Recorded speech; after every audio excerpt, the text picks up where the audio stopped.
First time I came to Japan, 1990, World Amateur Championships.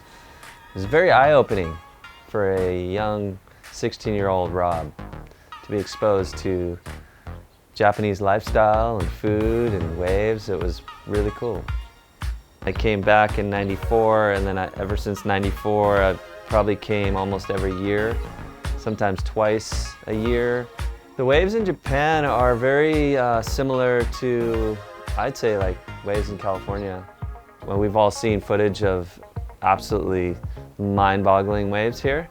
You know, I think when typhoons hit and the conditions all align, it can be incredible. But on your average, everyday kind of basis, we're riding waves that are maybe don't have a ton of power. There can be deep spots in the sandbars that you got to float and get across and continue to hold speed. Around 2003, 2004, I think I started riding boards that changed my perspective on weak waves. I worked on a flick called Sprout with Thomas Campbell, and I rode a 5.6 skip fry. That was like really eye-opening, like the speed that I could generate on that board. And I was surfing a long left point in Costa Rica, and it was really challenging. The dynamics of that board and the fins and the straight back keels, finding that sweet spot and understanding how to really put that board on rail was interesting. But years later is when I decided to go down the road of designing my own fish, the Go Fish.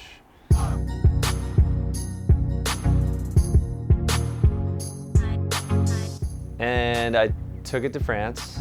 I brought it along thinking I was going to ride it often. I didn't get to ride it. France, the waves are just more intense. There's a lot of energy, and we had pumping swell the whole time, and I was just riding shortboards. And finally, like the day before I was leaving, we just had this glorious day. The swell died. It was offshore all day, and we went down for a little afternoon session. We pulled up this little sandbar, and it was just the cleanest, funnest, and I was just like waiting for that. Like there's just times when you have a surfboard that you just waiting for that moment to enlighten you, right? To show you like, here it is. This is why you made that board.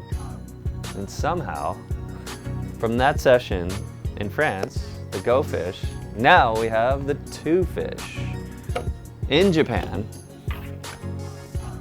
This is the board I've been riding on this trip. It is kind of a tweaked, modified, updated version of the Go Fish for those of you that are fans of the Go Fish. And with a little twist of a Seaside mixed in. There used to be, the Go Fish had a kind of a step channel that went down both rails, and that has been taken out, but the concave is still there.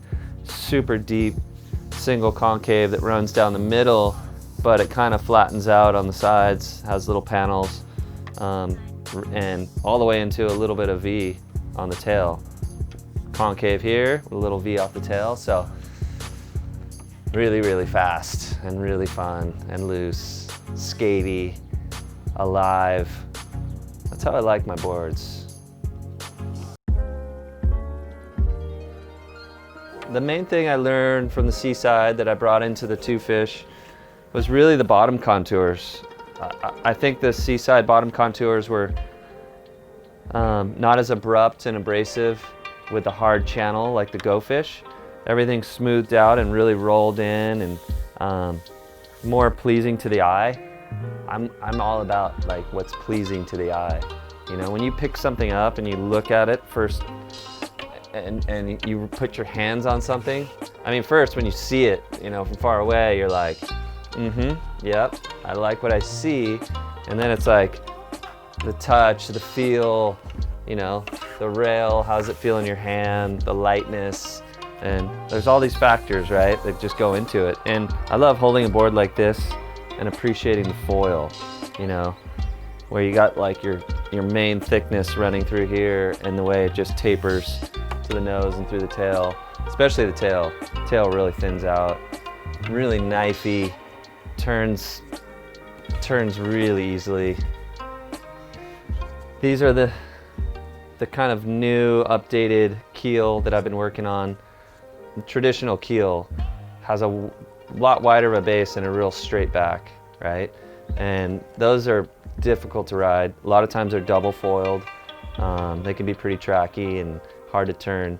So this is kind of a modernized keel, like combining, I don't know, more of a traditional twin fin, right? So just to give it a little more curve in the back of the fin, a tiny bit more upright, and just to liven it up, making it easier to surf, easier to turn, turn on a tighter radius. Going back to the moment I rode my skip fry, you know, down in Costa Rica, like I knew at that moment that a fish was always going to live in my quiver. And there's always a time and a place to ride a fish. There's something about them that like I need to feel. And it's the speed, it's the effortlessness